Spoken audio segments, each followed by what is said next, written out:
Faisal T V کے معزز ناظرین گرام، السلام علیکم۔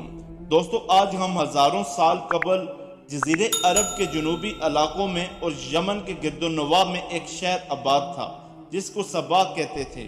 وہاں آباد لوگوں کو قوم سبا کہہ کر پکارا جاتا تھا۔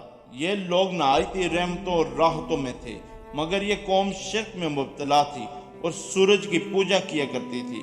جب وہاں کے بادشاہ شرجیل کی موت ہوئی تو اس کی بیٹی بلقیس نے حکومت کی باغ دوڑ سنبھال لی۔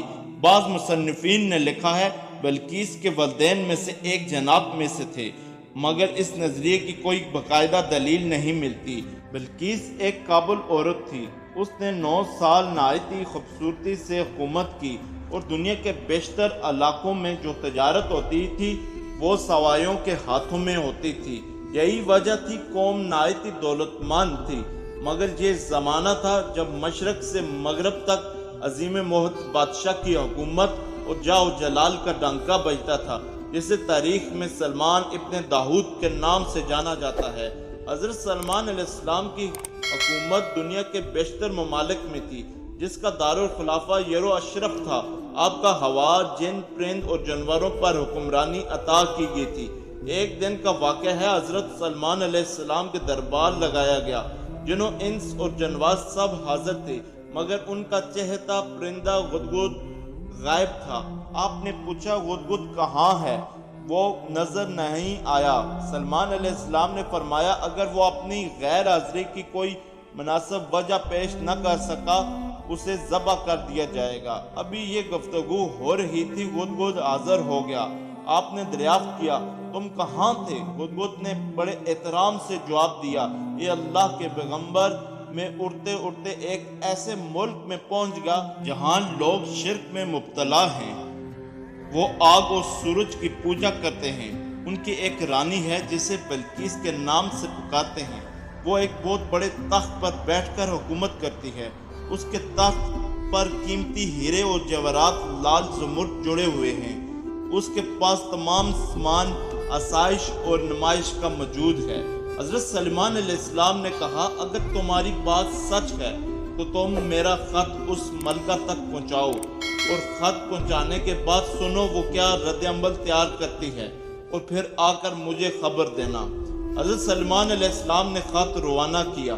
وہ کچھ یوں تھا، شروع اللہ کے نام سے جو بڑا مہربان اور رحم فرمانے والا ہے۔ یہ عزت والا خط سلمان ابن داؤد کی جانب سے ملکہ سبا بلقیس کی طرف ہے۔ جو عدائد کی پیروی کرے اس کے لیے سلامتی ہے۔ مجھ پر غلبہ کی خواہش نہ کرو، میرے مقابلے میں سرکشی اختیار نہ کرو، بلکہ فرما بردار اور متابع ہو کر میرے پاس آ جاؤ۔ یہ خط دراصل ملکہ سبا اور اس کی قوم کی طرف دعوت اسلام تھی۔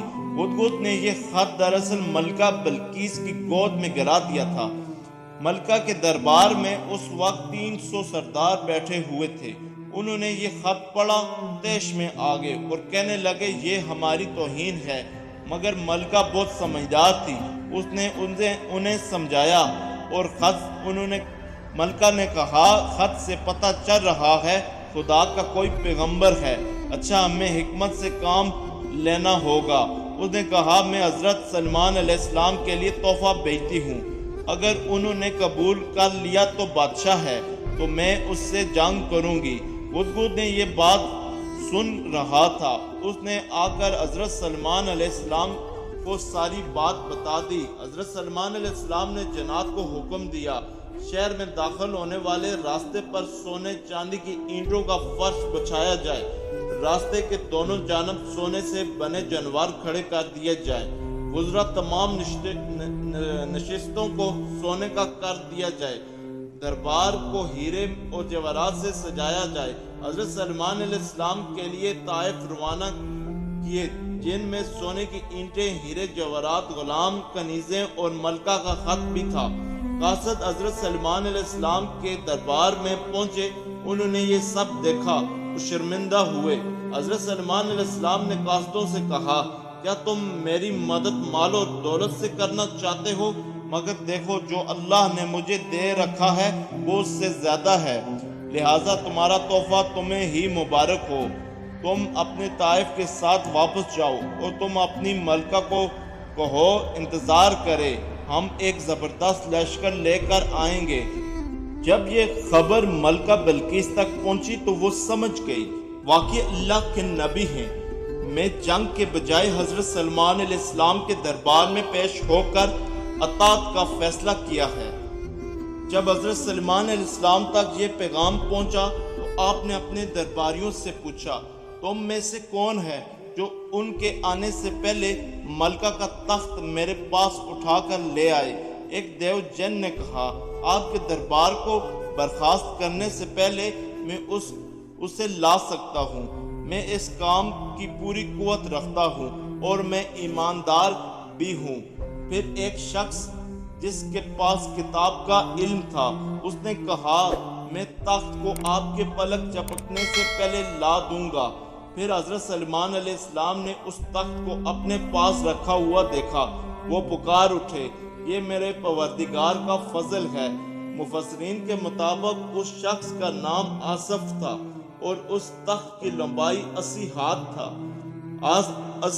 تھی اور اونچائی 30 ہاتھ تھی، اس میں موتی سرخ یاقوت جڑے ہوئے تھے۔ جب ملکہ بلقیس حضرت سلمان علیہ السلام کے دربار میں حاضر ہوئی تو آپ نے پوچھا، تمہارا تخت بھی اسی طرح کا ہے؟ اس نے کہا، گویا یہ ہو بہو وہی ہے، یہ تو ہمیں پہلے ہی معلوم ہو گیا تھا اور ہم فرمانبردار ہو چکے ہیں۔ بعض مفسرین نے لکھا ہے اس واقعے کے بعد ملکہ سبا مسلمان ہوگی اور حضرت سلمان علیہ السلام کے نکاح میں آ گئی، اور بعض نے لکھا ہے کہ آپ بلقیس کو یمن واپس بھیج دیا اور اس کے لیے 3 بڑے محل تعمیر کروا دیے۔ اگر ویڈیو پسند آئی ہو تو اس کو لائک کر دیں اور چینل کو سبسکرائب کر دیں۔ شکریہ۔